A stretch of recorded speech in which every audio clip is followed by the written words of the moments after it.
kenapa kalian harus ke Jepang? Gua bakal kasih yang pahitnya dulu. Yang pahitnya dulu. Kenapa gitu? Kenapa kalian tidak mencoba dulu? Apa gara-gara masalah biaya? Masalah keluarga nggak ngizinin? Halo guys, selamat malam. Di video kali ini gua nggak bakalan ngevlog seperti biasa-biasanya. Dan gua bakal ngasih tahu untuk video kali ini tuh mungkin banyak kata-kata kasar atau nada tinggi yang bakal gua keluarin untuk video kali ini guys. Kenapa gue ngomong kayak gitu? Karena gue akhir-akhir ini ketika buka sosmed, khususnya itu Instagram atau TikTok, itu banyak sekali orang-orang Indonesia gitu yang sulit cari pekerjaan. Apalagi kemarin ketika gue lihat Job Fair Bekasi lewat TikTok, gila itu banyak banget orang yang belum dapat pekerjaan atau kasarnya pengangguran gitu.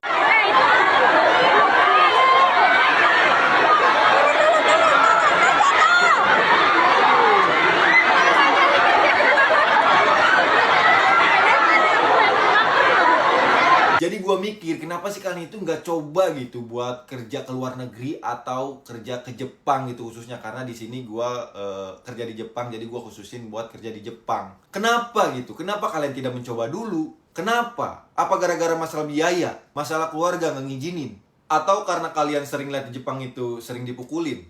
Atau kerja tidak sesuai? Atau teman kalian yang pernah ke Jepang tadi pulang gak dapat apa-apa. Dan sebelumnya, sebelum gue lanjutin video ini nih, buat kalian yang baperan ya, atau kalian yang udah financial freedom nih, kalian mending skip aja deh video ini. Karena ini bukan buat orang-orang yang emang udah punya duit, ini buat orang-orang kalian yang emang susah cari pekerjaan gitu. Atau nggak punya dana sama sekali, mending kalian tonton video ini. Dan buat orang baperan dan udah banyak duitnya, mending kalian skip aja deh, karena video ini bukan buat kalian. Oke, yang pertama guys, kenapa kalian harus ke Jepang? Gua bakal kasih yang pahitnya dulu. Yang pahitnya dulu. Di Jepang itu, pekerjaan yang paling gajinya kecil adalah pemagang atau training. Gua pernah ngerasain itu guys. 3 tahun gua ngerasain itu dengan gaji yang kecil, tapi pulang-pulang gua masih dapat atau bawa uang ke Indonesia. 3 tahun. Dan itu 100 juta lebih. Walaupun di sini gua notabene boros guys, bayangin. Tapi walaupun kalian boros, kalian itu masih bisa bawa uang ke Indonesia puluhan juta. Apakah kalian bisa 3 tahun kerja di Indonesia itu bisa nabung puluhan juta? Jawabannya tidak. Kalau misalkan dengan pekerjaan yang sama. Kenapa gue bilang seperti itu? Karena setelah ketika gue pulang di Indonesia, kerja selama 2 tahun itu nggak dapat apa-apa guys. Walaupun dulu gue pernah yang namanya menjadi penerjemah asli. Tapi per bulannya itu duitnya langsung habis. Karena apa? Karena gajinya kecil. Nah balik lagi, pasti kalian mikir, kenapa bisa bawa uang 100 juta padahal boros di Jepang selama 3 tahun? Jadi jawabannya guys, ketika kalian di Jepang itu, pas pulang itu, kalian tuh ada yang namanya dana pensiun. Dana pensiun gua dulu itu sekitar 60 juta. Dan dulu di LPK tempat gua itu untungnya ada yang namanya tabungan wajib. Tabungan wajib itu dari gaji kita itu wajib dipotong 2 juta guys buat tabungan kita sampai kontrak kerja kita selesai. Dan nanti pas pulang itu dikembalikan. Dan ketika pas pulang itu gue itu menerima tabungan wajib itu sekitar ya 20 atau sampai 25 juta. Bayangin, dari dana pensiun 65 juta atau 60 juta, dari tabungan wajib 25 juta. Mungkin kalau dikalkulasiin ranknya sekitar 80 sampai 85 juta. Itu kalian tidak nabung sama sekali guys di Jepang. Tidak nabung sama sekali.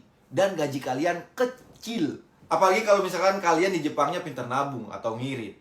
Mungkin pulang-pulang seenggaknya bawa uang 20 juta. Jadi udah ditambahin deh. 80 tambah 20 juta. Kalian udah nge-save 100 juta. Bersih. Buat pulang, bawa pulang ke Indonesia. Pasti yang nanya gini, Bang masalahnya gua dananya tidak ada. Nah di LPK sekarang itu udah banyak yang namanya dana talang guys. 100% dana talang. Jadi kalian bayarnya itu cukup ketika kalian udah kerja di sini lewat potong gaji. Seperti gua dulu juga seperti itu guys, lewat dana talang, potong gaji. Bang gimana kalau misalkan jobnya nggak sesuai?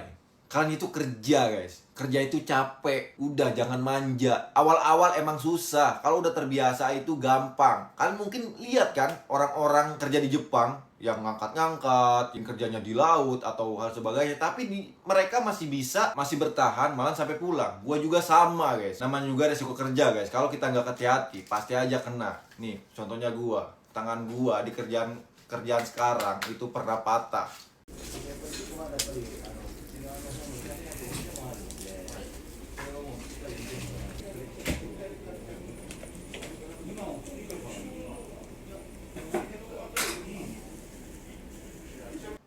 Ini buktinya gives dulu, kerjaan sekarang. Tapi gue masih kerja di tempat kerjaan sekarang. Karena apa? Karena sudah terbiasa.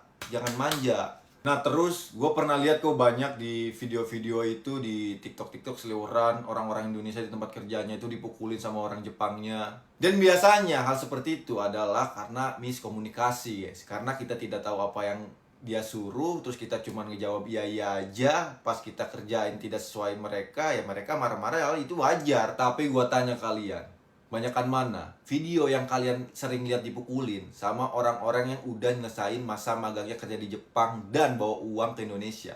Banyakan mana? Banyakan yang udah sukses atau bawa uang ke Indonesia kan, dibandingkan video yang dipukulin. Mungkin video yang dipukulin cuma beberapa orang doang. Juga sama guys, sering kena pukul karena emang kesalahan dari gua juga. Tapi ya fan-fan aja, karena itu emang clear kesalahan gua. Dan asal kalian tahu guys, banyak sekali teman gua yang dulu itu magang di Jepang, pulang ke Indonesia, kerja di Indonesia, tapi mereka itu milih balik lagi ke Jepang. Karena apa? Karena lebih ke arti dibandingkan kerja di Indonesia. Padahal mereka bisa aja kan jadi penerjemah bahasa Jepang, atau jadi sensei guru bahasa Jepang, atau bisa aja jadi pengurus LPK. Tapi mereka malah milih buat balik lagi ke Jepang.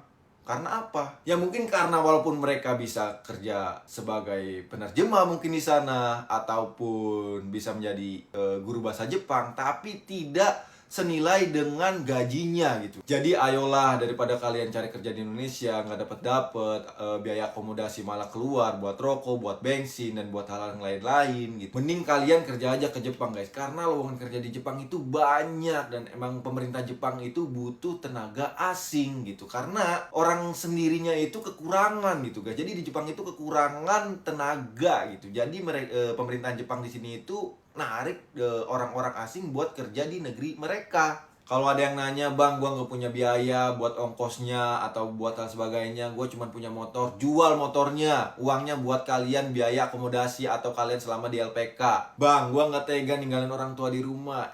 Lu ke Jepang itu buat orang tua juga gitu loh, bukan buat diri lu sendiri, buat orang tua juga. Jadi buat kalian jangan manja, jangan banyak alasan, ayo perjuangin apa yang kalian punya guys. Daripada kalian nyari kerja di Indonesia gitu, mending kalian ke Jepang aja deh. Sama, gue juga dulu pernah guys, banyak sekali gak enaknya sampai gue bisa ada di Jepang sekarang. Pahitnya tuh banyak banget, salah satunya gue harus ke Yogyakarta buat pelatihan bahasa doang. Selama 2 bulan, gue pernah ketipu travel pas mau pulang. Gua pernah ditodong pas mau ke pelatihan selanjutnya di Kampung Rambutan kalau nggak salah. Pernah guys, itu perjuangan banget guys, asli. Tapi dengan perjuangan itu, alhamdulillah seenggaknya gua tidak seperti yang dulu gitu ya. Walaupun sekarang juga gua bukan orang kaya, setidaknya gua itu lebih baik daripada yang dulu gitu. Udah guys, jangan manja guys, khususnya buat kalian nih yang masih muda-muda gitu. Daripada kalian buntu di Indonesia dari kerja udah lama nggak dapet, ayo kalian coba kerja ke Jepang aja guys.